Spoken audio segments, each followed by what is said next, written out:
আসসালামু আলাইকুম। আজকে আমরা দেখব যে কিভাবে আমরা পার্সেল তৈরি করব। খুব সুন্দর করে দেখবেন এবং কিভাবে এটা পার্সেলটাকে আমরা সঠিকভাবে প্রপারলি ভাবে ইউজ করব। ক্রিয়েট পার্সেল মানে এখান থেকে আপনি রেগুলার সিলেক্ট করে দিবেন, যেহেতু আমরা এখন রেগুলার পার্সেল নিচ্ছি, ওয়ান ডে বা এক্সপ্রেস এগুলো আমরা নিচ্ছি না। এবার এখান থেকে আপনি কোথায় আছেন, যে ডিস্ট্রিক্টে থাকেন ডিস্ট্রিক্ট, অটো এখানে সিলেক্ট থাকে বেশিরভাগই। এবার আপনি কোথায় পাঠাতে চাচ্ছেন, সিটি সাব আরবান না সেম ডিস্ট্রিক্ট উপজেলা বা সেম ডিস্ট্রিক্ট উপজেলা ইউনিয়ন না ডিস্ট্রিক্ট, যেটা পাঠাতে চাচ্ছেন আপনি সেটা এখান থেকে সিলেক্ট করবেন। দেখেন অটোমেটিক ডিস্ট্রিক্ট টু ডিস্ট্রিক্ট 90 টাকা চলে আসছে। এবার আপনার সিঙ্গেল পার্সেল না মাল্টি লট পার্সেল, সিঙ্গেল পার্সেলে সিঙ্গেল রাখবেন, মাল্টি লট পার্সেলে মাল্টি লট রাখবেন। মাল্টি লট হলে এখান থেকে আপনি কত লট, সাপোজ 1 থেকে 10 পর্যন্ত, তো 1 থেকে 10 পর্যন্ত দিয়ে আপনি যদি এক্সটেন্ড দেবেন, এরকম 1 থেকে 10টা পর্যন্ত স্টিকার বেরোবে। এবার এটা ডোর টু ডোর হবে না হাফ ডেলিভারি হবে, অর্থাৎ হোম ডেলিভারি না হাফ ডেলিভারি, তো আপনি যেটা প্রয়োজন সেটা দিয়ে দিবেন। এখান থেকে আপনি কোন হাবে আপনি পার্সেলটা দিতে চাচ্ছেন এটা আপনি সিলেক্ট করতে পারেন। তাহলে কি হবে, এই পার্সেলটা খুব বড় আকারে দেখাবে, যে অমুক হাবে চলে যাবে। তো এরপরে হচ্ছে আপনি নাম দিবেন। হ্যাঁ, তো নাম দিবেন, এরপর ফোন নম্বর দিবেন।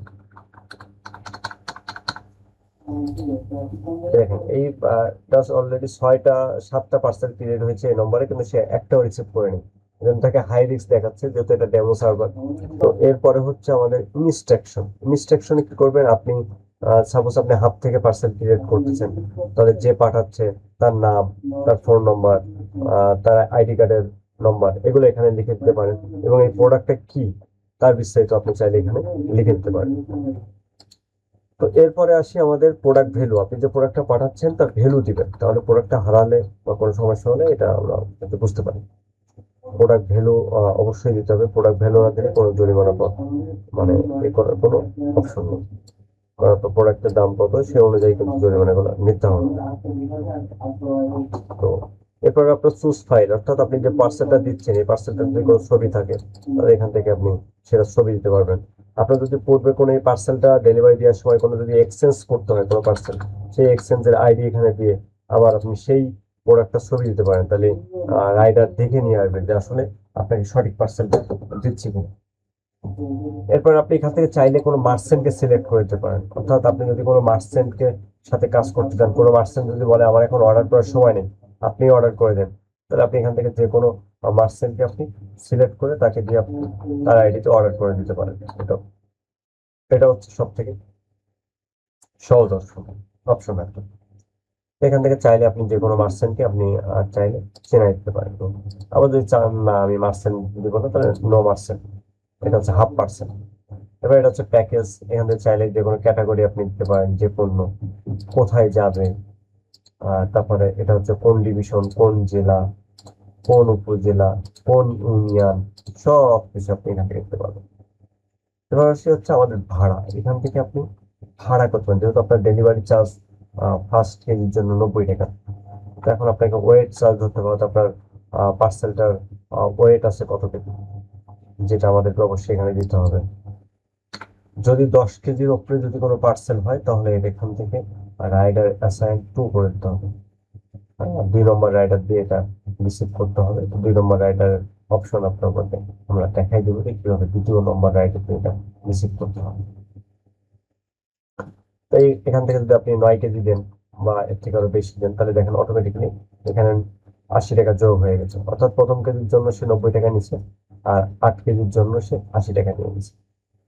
এখন যদি আমি এখান থেকে এই পার্সেলটা তৈরি করতে যাই, তো দেখেন আমাকে কি বলে, দেখেন ইনসাফিসিয়েন্ট ওয়ালেট ব্যালেন্স, আপনাকে ওয়ালেট ব্যালেন্স রিচার্জ করতে হবে। তো সেম পার্সেলটা আমাদের নন পেডে করি, তাহলে কোনো কিছু রিচার্জ করতে হবে না, পার্সেলটা ক্রিয়েট হয়ে যাবে। এই যে দেখেন আপনার এখানে আমি 1 থেকে 10 পর্যন্ত দিচ্ছিলাম, এখানে চাইলে আপনি ক্রিয়েটার অ্যানাদার দিতে পারেন। তো আমি এখান থেকে 1 থেকে 10 পর্যন্ত দিচ্ছিলাম, আমাকে 1 থেকে 10 পর্যন্ত অটোমেটিক্যালি এখান থেকে কিন্তু পার্সেল ক্রিয়েট হয়ে গেছে। এবং সাথে সাথে আমরা যে নম্বরটা দিচ্ছিলাম পার্সেল তৈরি করার জন্য, ওই নম্বরে একটা মেসেজ চলে যাবে এই ট্র্যাকিং আইডি। তো সে খুব সহজে দেখতে পাবে যে পার্সেলটা কোথায় আছে। এখন কথা হচ্ছে, সমস্যাটা হচ্ছে আপনারা যেটা করতেছেন, পার্সেল তৈরি করতেছেন খুলনায়, যাবে হচ্ছে রংপুরে, আপনি কি করতেছেন, আপনার পার্সেলটাকে ডিরেক্ট রংপুরে সেন্ড করে দিচ্ছেন। তো এটা করা যাবে না। এটা করলে পার্সেলকে কখনো ট্র্যাকিং করা সম্ভব না। আমরা ট্র্যাকিং এ তখন দেখবো যে পার্সেল আছে রংপুরে, কিন্তু পার্সেল আছে কিন্তু খুলনা, বা পার্সেল আছে ঢাকায়, পার্সেল আছে চট্টগ্রামে। ট্র্যাকিং দেখাবে ভুল। এই ভুল ট্র্যাকিং অবশ্য করা যাবে না। আপনি পার্সেল তৈরি করবেন, পার্সেল তৈরি করার পরে আপনার কাছে যে যাবে, যদি পার্সেলটা আপনাকে কোনো হাবে ট্রান্সফার করতে হয় তাহলে আপনি হাব সিলেক্ট করে তারপর আপনি হাবে সেন্ড করবেন। যদি এই পার্সেলটা আপনার কোনো রাইডার যায় আপনাকে রিসিভ করতে, তাহলে আপনি সেই রাইডারকে সিলেক্ট করবেন। যদি আপনার এই পার্সেলটা কোনো ড্রাইভার যায়, তাহলে আপনার যে ড্রাইভার গুলো আছে সেই ড্রাইভারকে আপনি এই পার্সেলগুলোকে সিলেক্ট করবেন। এই পার্সেলটা অমুক ড্রাইভার আসছে, তো আমি এখন সেই ড্রাইভারকে সেন্ড করে দিব। কিন্তু এই পার্সেলটা আপনি আপনার মন মতন যেখানে যাবে ওই হাবে মারলে বা সেন্ড করলে এই পার্সেলের কোনো ট্র্যাকিং রাখা সম্ভব না। তো এইভাবে যারা পার্সেল দিচ্ছেন এবং দিবেন, এদের এই পার্সেলগুলো এখন থেকে আমরা কোনো প্রকার কোনো কার্যক্রম করব না। আপনাকে আগে সঠিক নিয়মে আসতে হবে, সঠিকভাবে পার্সেল সফটওয়্যারকে ইউজ করতে হবে, তাহলে আমি আপনাকে পার্সেলটা সঠিকভাবে পৌঁছে দিতে পারবো। তো আশা করি বুঝতে পারছেন। আপনার কাছে যে ড্রাইভার যাবে আপনি সেই ড্রাইভার সিলেক্ট করে, যে ড্রাইভার যাবে যাওয়ার পরে আপনার নাম জিজ্ঞাসা করবেন যে আপনার নাম কি। তখন সে বলবে যে আমার নাম মোমো। তো আপনি কি করবেন, তখন সেই পার্সেলকে ড্রাইভারকে সেন্ড করবেন, অথবা তার আইডি বলবেন যে আপনার আইডি কত। দেখেন আমি যখন তার আইডি 2, একজনের 2 দিলাম, তার 2 আইডি চলে আসছে। তো আপনার যদি মনে হয় যে না আমার কাছে কোনো ড্রাইভার আসে নাই, তাহলে আমার কাছে আসছে বলছে যে অমুক হাবে পার্সেলটা পৌঁছায় দিতে, হয়তো কোনো এক কারণে। তো তখন আপনি হাবকে সেন্ড করতে পারেন একটু যে, কিন্তু আপনি কি করতেছেন, আপনি ডিরেক্ট কোনো হাবকে সেন্ড করে দিচ্ছেন, যে হাব পর্যন্ত এখন আমরা পার্সেলটাকে পৌঁছাইনি। তো আশা করি ক্লিয়ার হয়েছে যে পার্সেল ক্রিয়েট করার পর আপনাকে কি করতে হবে। এরপরে আমরা দেখবো যে মার্চেন্ট থেকে পার্সেল ক্রিয়েট করলে সেটা আপনার পরে আসার পরে আপনাকে কি করতে হবে। আমরা পার্ট টু পার্ট সেম ভাবে আমরা দেখতে থাকবো।